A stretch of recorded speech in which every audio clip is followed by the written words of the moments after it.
Muy buenas noches con todos. Les da una cordial bienvenida este día jueves 27 de julio. Disculpando obviamente la reprogramación que tuvo esta ponencia. Sin embargo, se agradece el interés y la presencia de ustedes el día de hoy. Les saluda el licenciado Francisco Torres García, presidente de la carrera de Derecho de la modalidad abierta y a distancia de la UTPL. El día de hoy tenemos al abogado Jesús Andrade Pinto, un abogado dedicado al estudio, la interpretación y aplicación de normas para la defensa de los derechos e intereses de los patrocinados. Tiene experiencia en todo lo que es asesoría jurídica actualmente. Se encuentra en Andrade Serrano, Servicios Legales, como abogado litigante, un socio nominal. Y es formado en la Universidad de Guayaquil como abogado de los tribunales y juzgados de la República. El día de hoy estamos aquí para poder conversar sobre lo que es la tenencia y porte de armas de uso civil. Como ustedes sabrán, esta sesión está siendo grabada para posteriormente poder subirla al canal de YouTube UTPL Daily para su consiguiente retroalimentación y consulta de los compañeros que no nos pueden acompañar. Damos una cálida bienvenida, abogado Jesús Andrade, bienvenido. La plataforma es toda suya.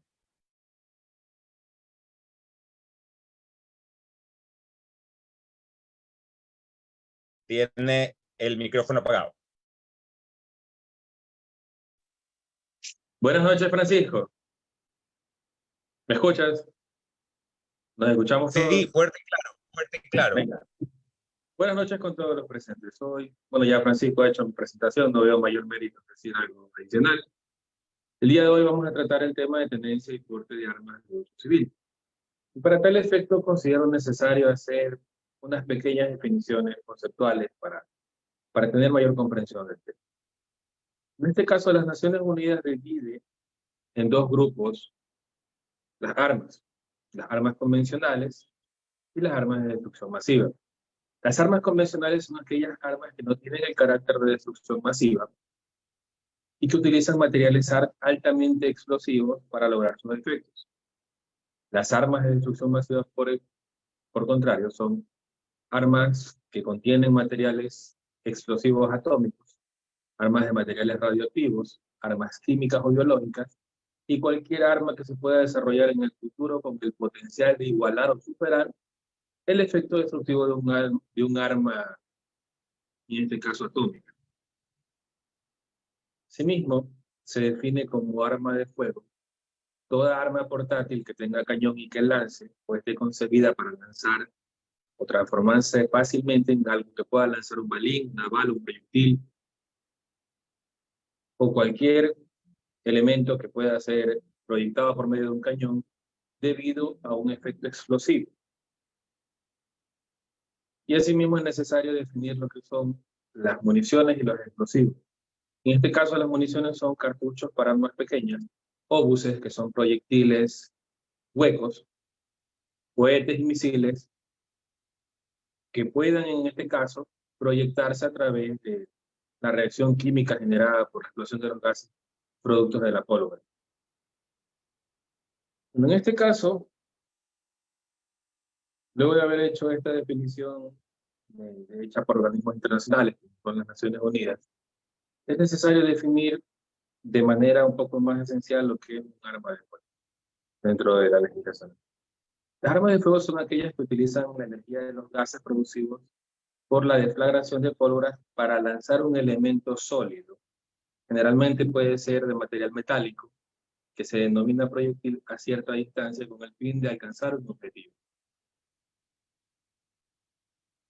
Bueno, una vez que hemos hecho estas definiciones, considero necesario hacer un preámbulo en cuanto a las leyes que en este caso son las relacionadas al tratamiento de las armas dentro de su tenencia y su porte. Podemos mencionar a la ley sobre armas y municiones no explosivos y accesorios, el reglamento de esta ley y el Código Orgánico Integral Penal. Dentro de la legislación nacional existen 4 delitos que se tipifican en cuanto a la tenencia, uso y porte de armas de uso civil. Pero previo a entrar a esto es necesario hacer un análisis de cómo nos ve el mundo en cuanto a números. Existe un proyecto denominado Small Arms Survey, que es dirigido por el Instituto de Estudios Internacionales Superiores y de Desarrollo de Ginebra, que hace una cuantificación de las armas a nivel mundial. Tiene como dato cuántas armas se encuentran en posesión civiles, cuántas armas se obtienen en un promedio de 100 personas por persona, y cuántas armas se encuentran registradas, cuántas armas no se encuentran registradas. Este estudio arrojó que en Ecuador se encuentran aproximadamente 402.000 armas, de las cuales tenemos registradas, que se encuentran con permiso de uso legal, 167.102 armas, y se han registrado alrededor de 234.898. Esta cifra francamente es preocupante, porque como es de público conocimiento para todos los que nos encontramos en este momento aquí, la situación del Estado es un cultivo de violencia, en el cual un indicador tan alto, un indicador que lamentablemente supera lo que se encuentra legalmente permitido, en cuanto a lo que se encuentra por debajo de la ley o por fuera de la ley, pues simplemente es algo a lo que responde el ciclo de violencia que nos encontramos viviendo en la actualidad. En este sentido, el Código Orgánico Integral Penal prevé 4 delitos que se encuentran tipificados en los artículos 359, 360, 361 y 362. Y para efectos prácticos del estudio de estos artículos, vamos a dividir 4 elementos de estudio para cada uno. El primero, que en este caso sería el establecido en el artículo 359, hablamos del abuso de arma de fuego,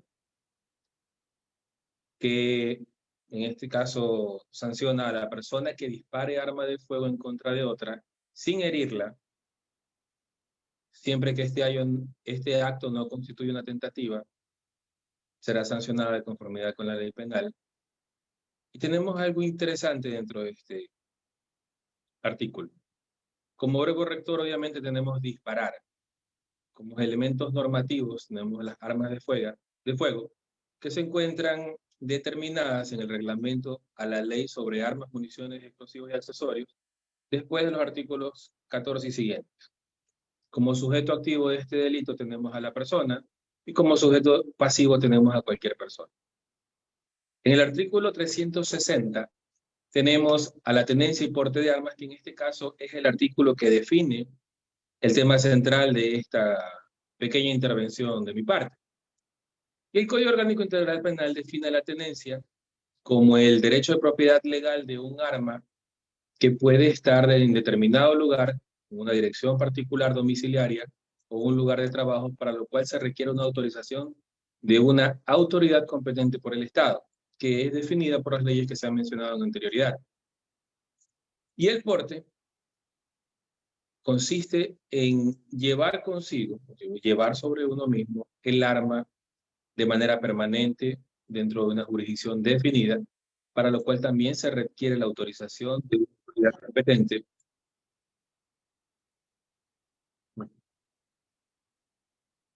Y obviamente aquí se menciona que la persona que tenga en su posesión, que porte un arma de fuego sin autorización, será sancionada con pena privativa de libertad.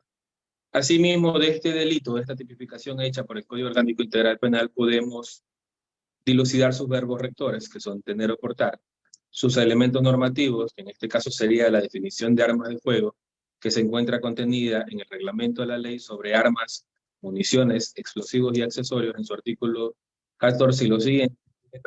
La persona que en este caso tenga el arma, y el sujeto pasivo sería el Estado como tal. En el artículo 361 tenemos a la persona que fabrique, suministre, adquiera, comercialice o transporte sin la autorización correspondiente armas de fuego sus partes o piezas, municiones, explosivos, accesorios o materias destinadas a su fabricación. Y asimismo tenemos como verbos rectores a fabricar, suministrar, adquirir, comercializar o transportar. Y en este caso, obviamente, el elemento normativo serían las armas de fuego, las municiones y los explosivos que se encuentran contenidos en el artículo 14 del reglamento de la ley sobre armas, municiones y explosivos y accesorios, después del artículo 14 y los siguientes. Elementos, bueno, en este caso el sujeto activo sería la persona, el sujeto pasivo sería el Estado. En el artículo 362 tenemos el tráfico ilícito de armas de fuego, armas químicas, nucleares y biológicas, que para efectos prácticos podemos definirlo, que es un artículo un poco extenso y nos va a tomar bastante tiempo. Sus verbos rectores serían desarrollar, producir, fabricar, emplear, adquirir, poseer, distribuir, almacenar, conservar, transportar, transitar, importar, exportar, reexportar, comercializar y en su inciso segundo, patrocinar, financiar, administrar, organizar o dirigir, en este caso lo que se encuentra establecido dentro del tipo penal que se ha mencionado. Como elementos normativos nuevamente tenemos a las armas de fuego, municiones o explosivos que se encuentran contenidas sus definiciones en el reglamento de la ley sobre armas, municiones, explosivos y accesorios en su artículo 14 y siguientes. En este caso, el sujeto activo del delito sería la persona o la organización delictiva y el sujeto pasivo sería el Estado. Una vez que hemos mencionado o tratado de desmembrar a breves rasgos lo que se menciona o lo que se establece dentro del Código Orgánico Integral Penal en cuanto a los delitos que tipifica, reprime y reprende este cuerpo legal relacionados con la tenencia y el porte de arma de uso civil, es necesario también hacer una diferenciación de las armas en las cuales se encuentran contenidas dentro de las que corresponden al uso civil. Y esta la encontramos en el reglamento de la ley sobre armas, municiones y explosivos y accesorios en su artículo 17, que hace una pequeña definición de cuáles son los tipos de armas y cuáles son las clasificaciones que se tendrá para efectos de entendimiento.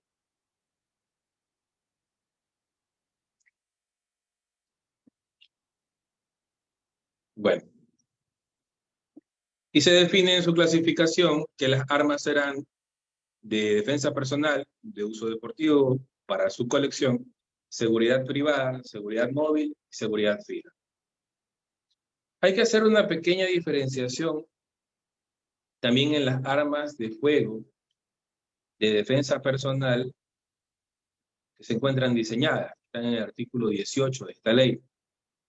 Hablamos de 4 elementos, que son las pistolas, hasta un calibre máximo de 9 milímetros, semiautomáticas y con alimentadoras de hasta 10 proyectiles. Revólveres hasta calibre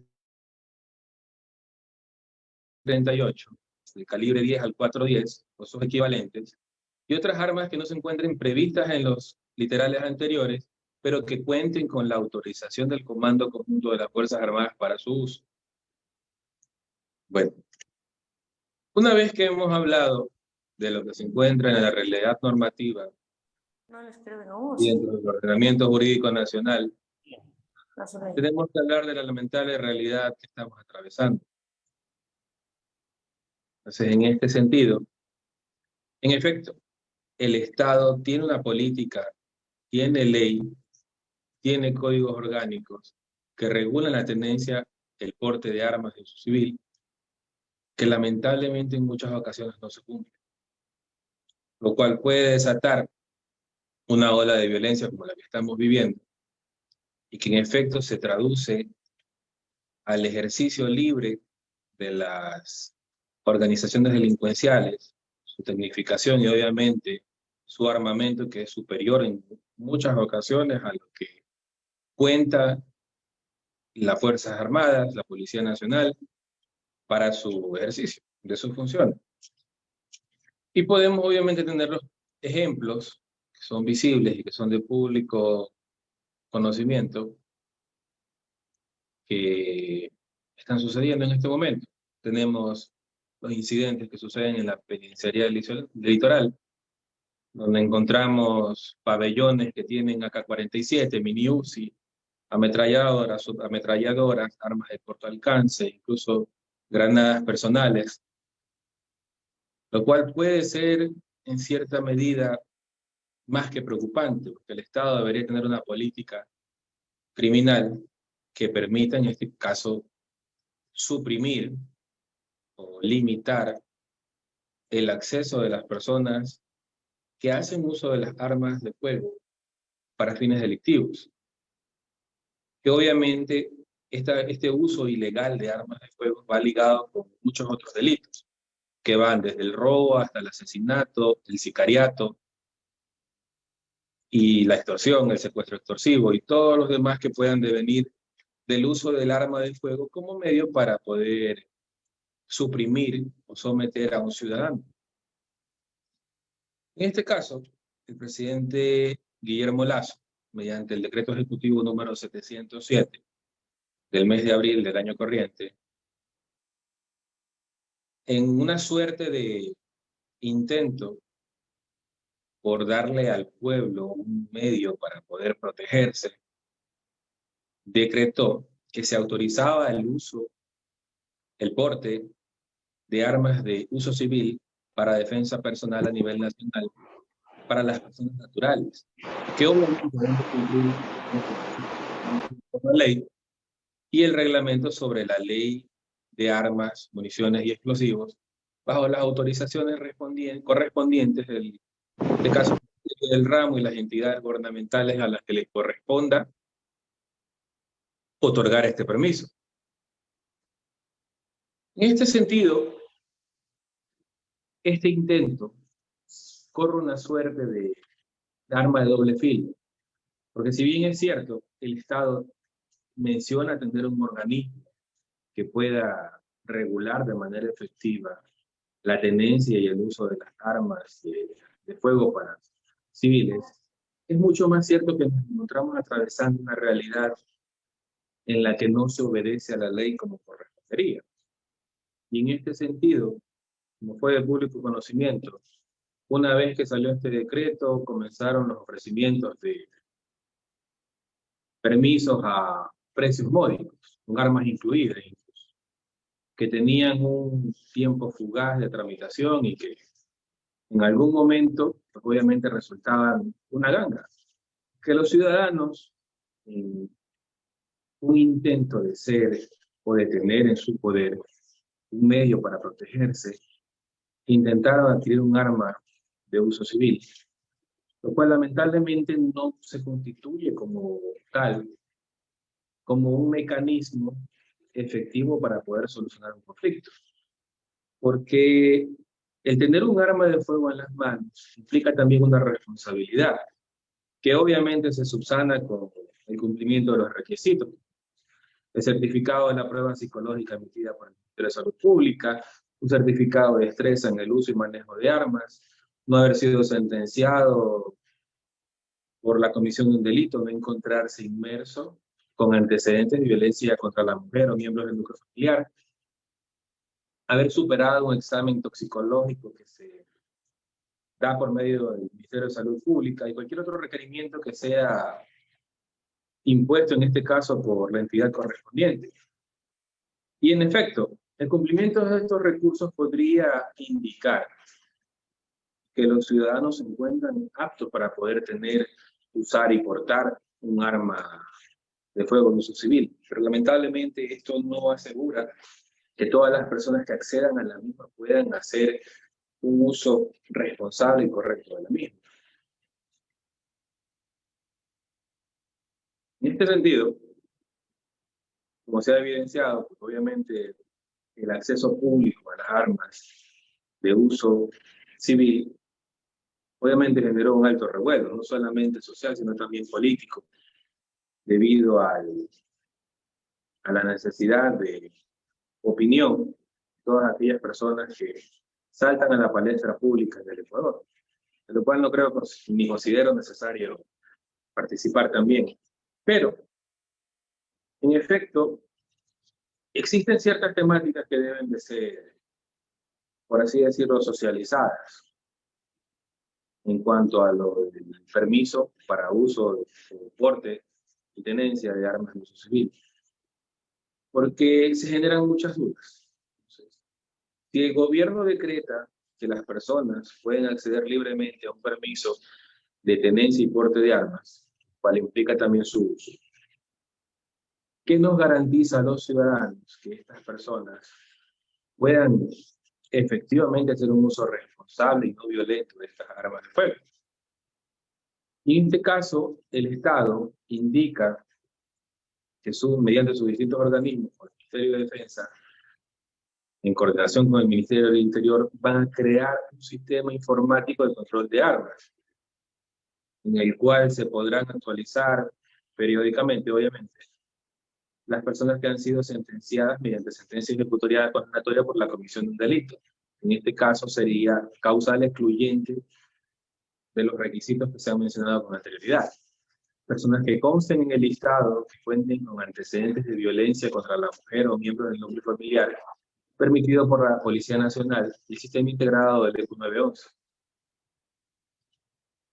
que también obviamente sería causal excluyente para acceder a este permiso de tenencia y porte de armas. Asimismo, los exservidores de la Policía Nacional y Fuerzas Armadas que hayan sido de baja por mala conducta o exservidores de cualquier entidad complementaria de seguridad ciudadana que hubieran sido separadas mediante sumario administrativo. También se actualizarán las personas que conformen grupos delincuenciales organizados y aquellos que no tienen domicilio en el Ecuador o que se encuentren inmersos en delitos contra la vida, contra la seguridad personal, contra la seguridad sexual, reproductiva, contra el derecho de la propiedad o contra la producción o tráfico ilícito de sustancias sujetas a fiscalización. En este sentido, efectivamente suena de manera positiva el hecho de que se quiera implementar este tipo de sistema integrado que permita al Estado acceder a la información de estas personas que se encuentren dentro de causales excluyentes para la emisión del permiso de tenencia de armas. Pero para efectos prácticos somos conscientes de que lamentablemente eso no es viable ni posible.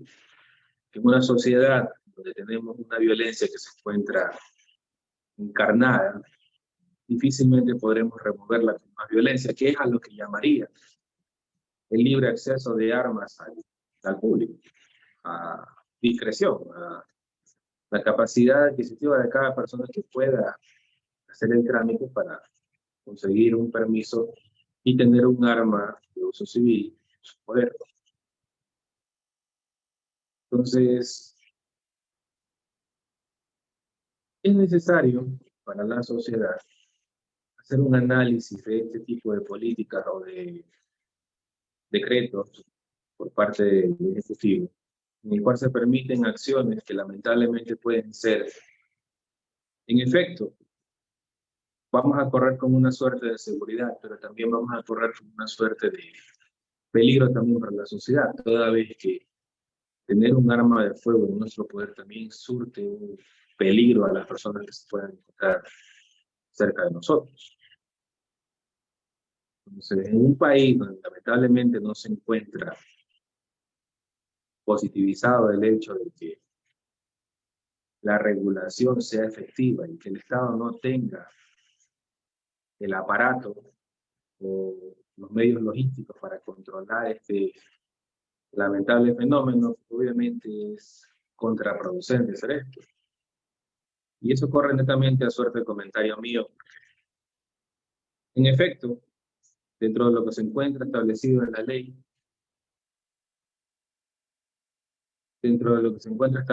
ley, pues obviamente todo es bonito, todo es efectivo, todo es positivo. Pero lamentablemente dentro de lo que vivimos en la realidad material es un despropósito muchas veces este tipo de situaciones. Pues como se ha evidenciado, nunca ha sido necesario el hecho de que existe una regulación para la tenencia y porte de armas.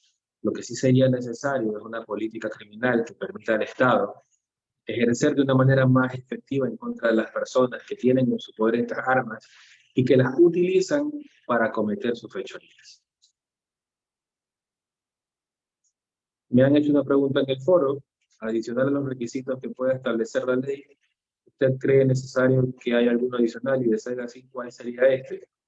Yo creo que los requisitos que se encuentran establecidos en la ley para efectos de la consecución del permiso son más que necesarios. Lo que sí haría, o lo que yo sí consideraría coherente en este caso, es hacer una purga o una especie de limpia del sistema de las personas que pueden otorgar esos certificados, en este caso que permitirían acceder a las personas al uso y a la tenencia y al porte de armas. Porque lamentablemente muchas personas que no tienen la capacidad psicológica o la capacidad de destreza o no haber sido sentenciadas por sentencia ejecutoriada por comisiones de delitos sí acceden a este permiso de tenencia y porte de armas. Por lo cual adquiere una suerte de despropósito el hecho de infundir requisitos que lamentablemente no se van a cumplir porque el sistema no lo permite hacer. Entonces, yo no creo que, por ejemplo, en el certificado de prueba psicológica sea necesario un test o que sea suficiente un test para definir si una persona es capaz o no de manejar de manera responsable un arma de fuego. Yo considero de que habría que hacer un análisis un poco más profundo de la personalidad y de la psique de esta persona para poder ahondar en este tipo de temáticas que puedan llevarlo a hacer un mal uso del permiso de tenencia de armas, toda vez que el peligro constante existe al tener en sus manos la posibilidad de quitarle la vida a una persona, de amenazar a una persona o de someter a una persona con su arma de fuego. ¿Existe en este caso alguna otra pregunta por parte del foro? Lo agradecería mucho para liberar alguna duda que exista en este caso. Pueden hacerlas. Toda libertad, toda tranquilidad.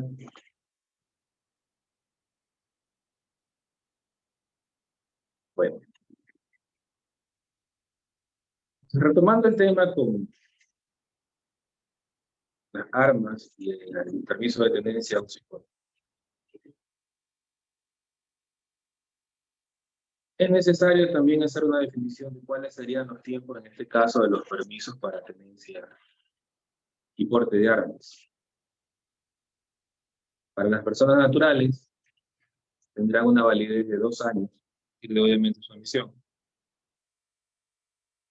Y de 5 años para la tenencia regulada de armas.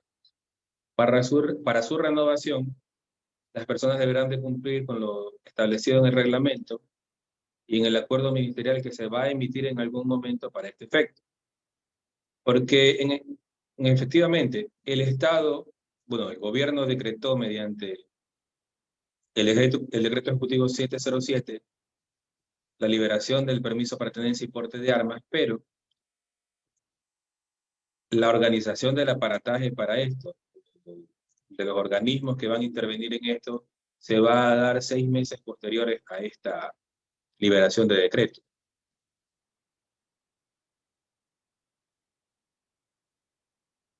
Bueno, en este caso, yo considero que deberíamos, respecto a la pregunta que se ha hecho en el foro, hace poco más de 10 años el trámite para dicho permiso lo emitía el Comando Conjunto de las Fuerzas Armadas. A su criterio, ¿qué institución debería hacerlo en la actualidad? Bueno, yo creo, como le he mencionado, el sistema lamentablemente se encuentra corrupto, por lo cual yo crearía una nueva institución, una nueva entidad que cuente con sus propios profesionales que de manera íntegra hagan ya no los certificados emitidos por el Ministerio de Salud Pública, sino netamente por esta Secretaría de Estado o esta subsecretaría que pueda con sus propios profesionales hacer los estudios necesarios para definir la capacidad de una persona de tener o portar un arma de fuego.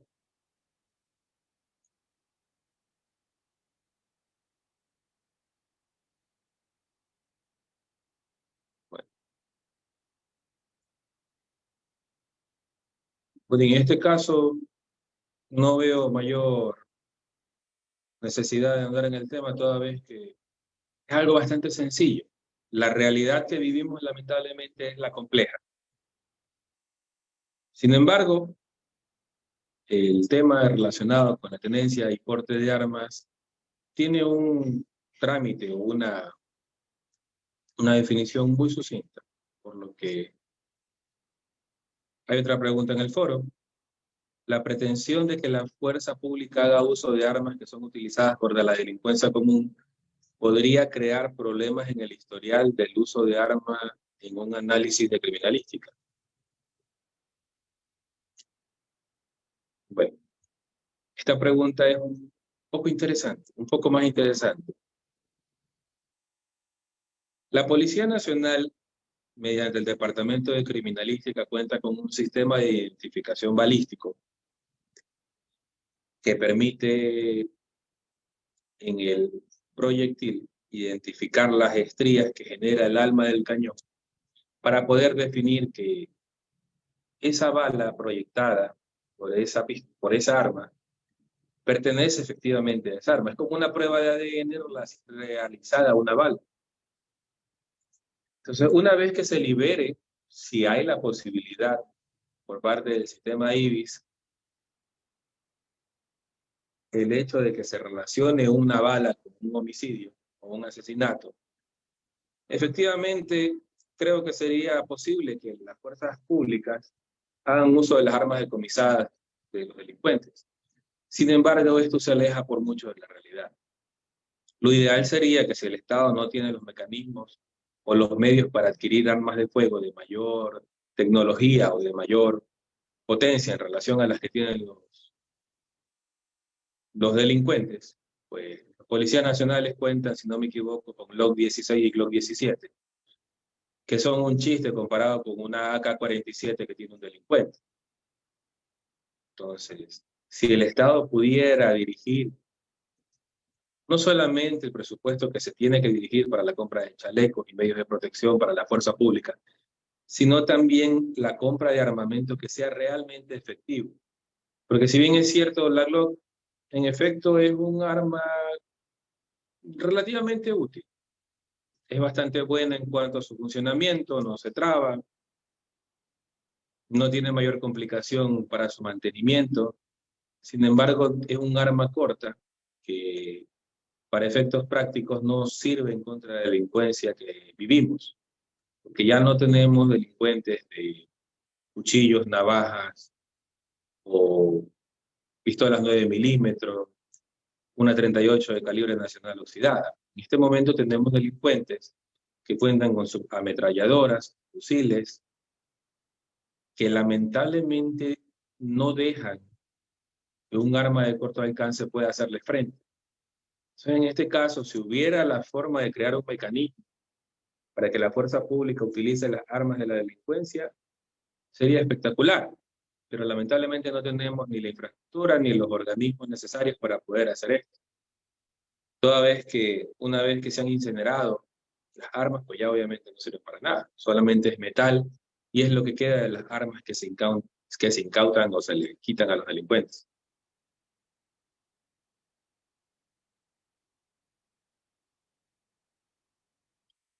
¿Tenemos otra pregunta en el foro?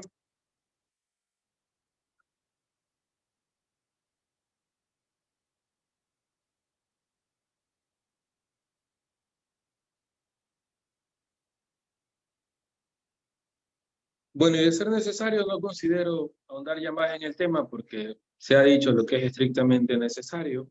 Así que les agradezco mucho por haber formado parte de esta pequeña ponencia, que he tenido la intención de aclarar y en este caso de definir ciertas temáticas que son relacionadas a la tenencia y porte de armas de uso civil, lo cual agradezco mucho su presencia. Le doy paso a Francisco, que en este caso pueda aparecer para que haga el cierre de la misma. Sí, abogado, muchísimas gracias por su explicación. Realmente es un tema bastante de actualidad, por eso estamos cerrando con esta ponencia. Se le agradece muchísimo su intervención. Esperamos el próximo ciclo de conferencias poder contar nuevamente con usted.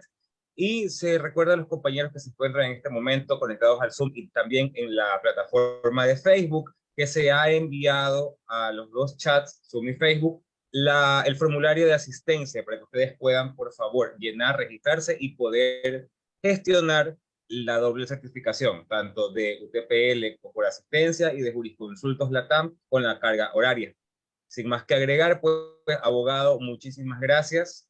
Gracias a ti, Éxitos en sus Francisco. gestiones y pues, compañeros, estaremos comunicándonos para futuras ponencias de interés para todos. Tengan todos una buena noche. Tengan buena noche. Abogado.